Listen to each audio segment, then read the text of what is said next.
Guys, welcome to Good Works Tractors. We're going to talk about 10 really weird, kind of messed up, goofy, confusing, whatever, random things about tractors that I don't think make any sense. This is not the all-encompassing list. Leave a comment below with what else doesn't make any sense about tractors. And if you like what you see here, check out the other videos on my channel. You might find them a lot of fun. Hit that subscribe button right underneath the video, and then also read through the description, okay? A lot of helpful links down there for tractor owners, cool stuff to buy. You can also go to goodworkstractors.com, a lot of cool stuff on there too. Number one, the thing that doesn't make any sense to me are the tires that you see on, let's see, 1, 2, 3, 4. All the tires that you see here on these different tractors, this is the most common tread pattern, the R4 Industrial. The one big benefit about that tread pattern, it'll last you forever. It wears very well, better than pretty much any other tread pattern out there that I've seen. You know, there's a lot of new stuff coming out that's a lot better, but as far as traction in mud, terrible. Traction in snow, terrible.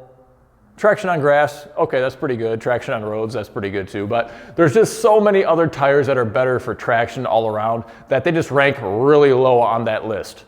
However, they're what's considered a tractor tire. If I have a tractor for sale with turf tires or R1 ag tires or the H-Staps or something else, one of the big questions is, can I trade that out for a regular set of tractor tires? I'm working hard to change people's minds on that, but obviously I've got a lot of work to do. Swapping tires isn't cheap, I get it. I paid beaucoup bucks to swap out to these Goodyear R14. It's a radial tire. You can see it's kind of a hybrid tread pattern here. Really good traction, gonna be relatively safe on lawns, but good in snow, good in ice, good in mud, blah, blah, blah, blah, blah. Lasts a long time too. And it's probably hard to see, but I put some very similar Carlisle Versaturfs on my 1025R as well. But these tires were not given to me. I felt it was worth the investment, so I did it. Tool storage. Well, or a lack of tool storage is more correct, but this is your tool storage right here. A tiny little compartment where I don't know, you can't put anything in there that is actually usable. This isn't John Deere again. I know it's a John Deere, and to be honest, something like the 1025 might have the biggest toolbox of all on them. But you look at your 3 Series, your 4 Series, they all have just little fender mounted compartments like this. Now Kubota is no better. If we take a look, here's our toolbox on a Kubota. These guys, it's like they're just missing opportunities. You know, these are easy upsells even for the manufacturers. They not care about making extra money. Just get with the times. I mean, obviously, if they're selling a tractor with something as minuscule and pathetic as this, they are thinking that the customer is going to want to upgrade, right? So why not have the solution for them? Now, I don't know what this is about.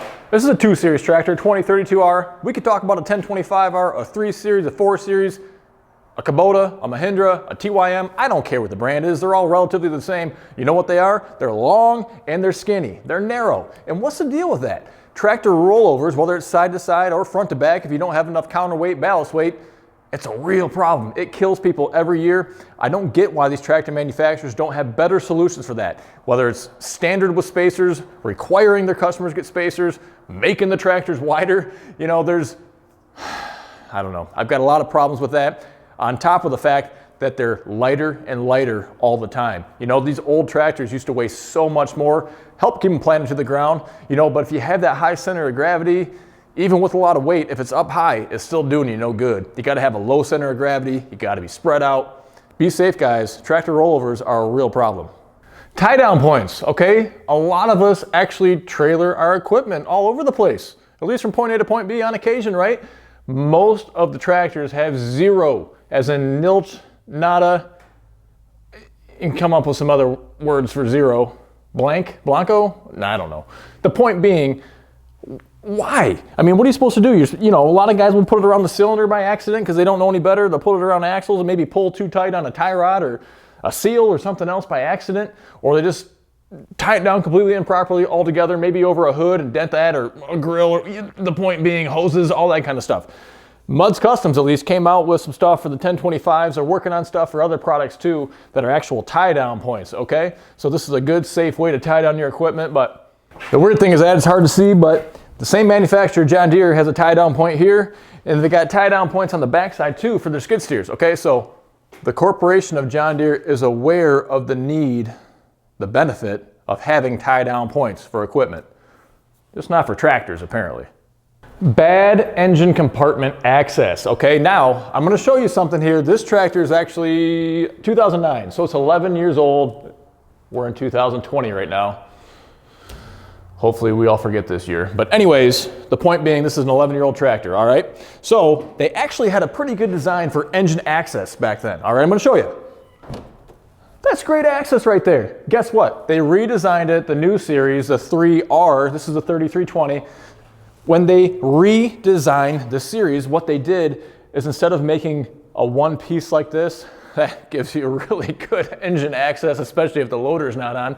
Well, let's see. They made it just like slice the top off, okay, and then make these panels that you have to remove with a tool, okay, and then make it so that the grill is all up here, and then if you need to replace the battery, like we had to do last week, you have to take the entire grill off, which is, oh, and the headlight assemblies, so electric, a whole bunch of bolts and hardware just to replace a freaking battery, on top of the fact that it's underneath a bunch of other stuff here, because there's all the regen stuff in there now too, so it's just packed.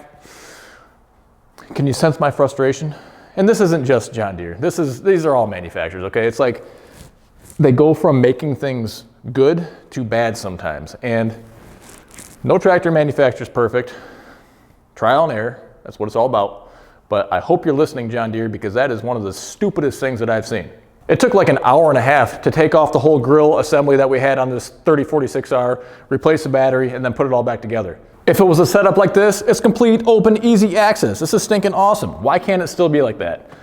Oh, how I long for the olden days. Pre-pandemic, pre-emissions, prehistoric. Well, that's going too far.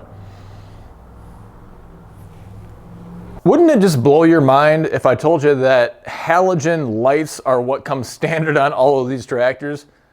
LED lights have yet to migrate to the agricultural world for the most part. Yeah, there's some options out there, but it is not standard equipment. In fact, it's not even upgradable unless you go aftermarket and find your own solution for things like headlights and work lights. Yeah, some options are finally starting to get out there. Like literally, you can't buy LED headlights for a John Deere 1025R.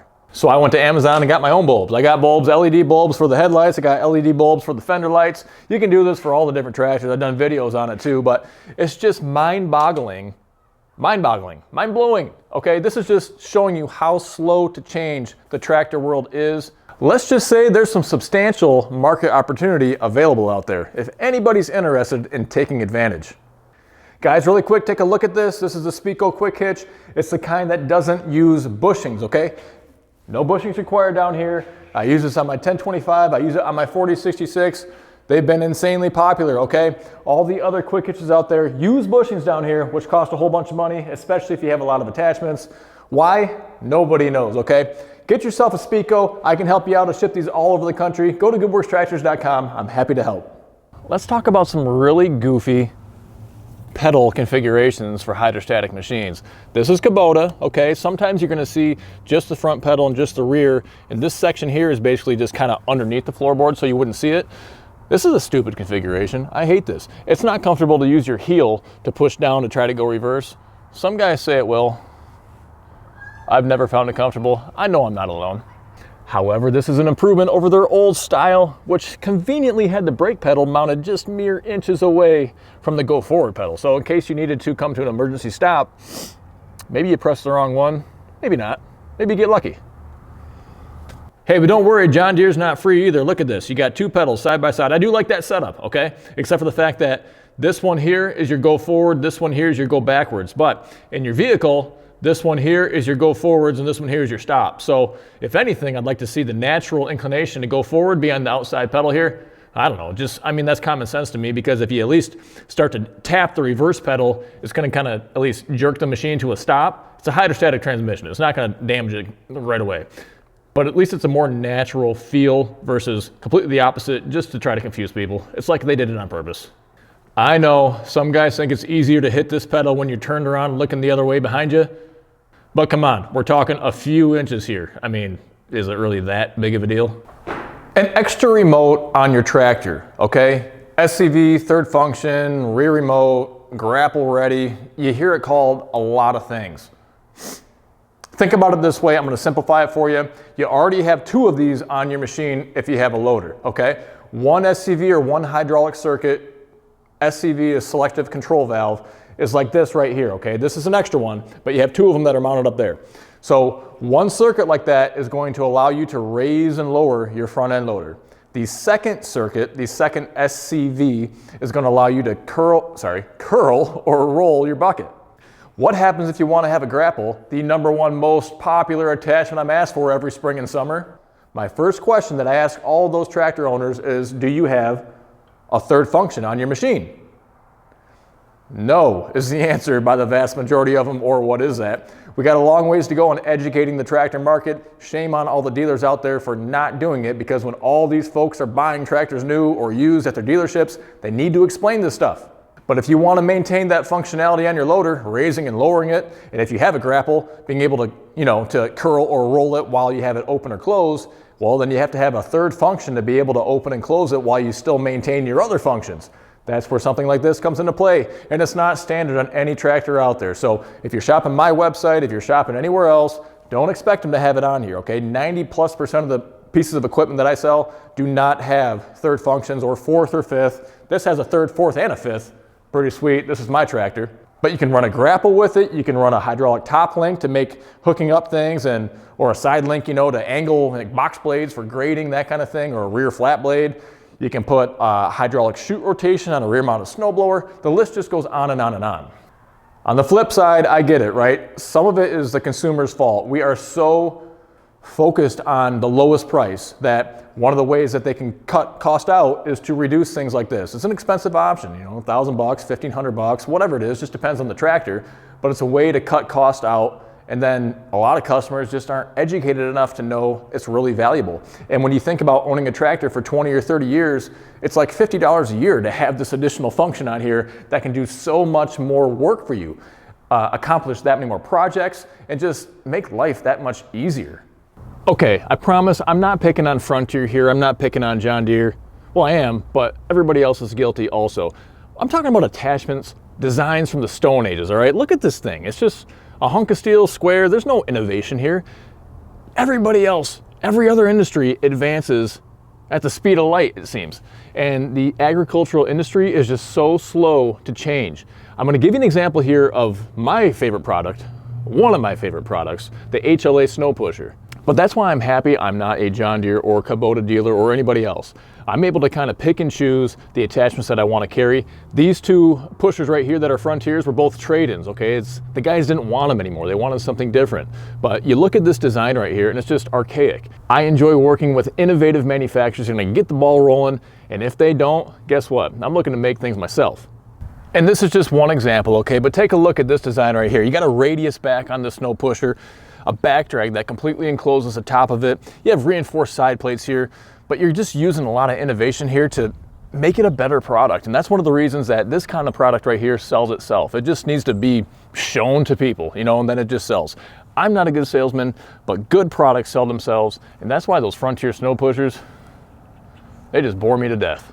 Well, thanks so much for taking the time to stop by. If you would, leave a comment below on what else is weird about the tractor world. What am I forgetting about? If you haven't done so yet, hit that subscribe button right underneath the video. Check out the other videos on my channel, and always make sure you read through the description underneath the video. Tons of helpful links down there. Places you can save 5% with GWT and other good stuff too. Until next time, stay safe. We'll see you soon.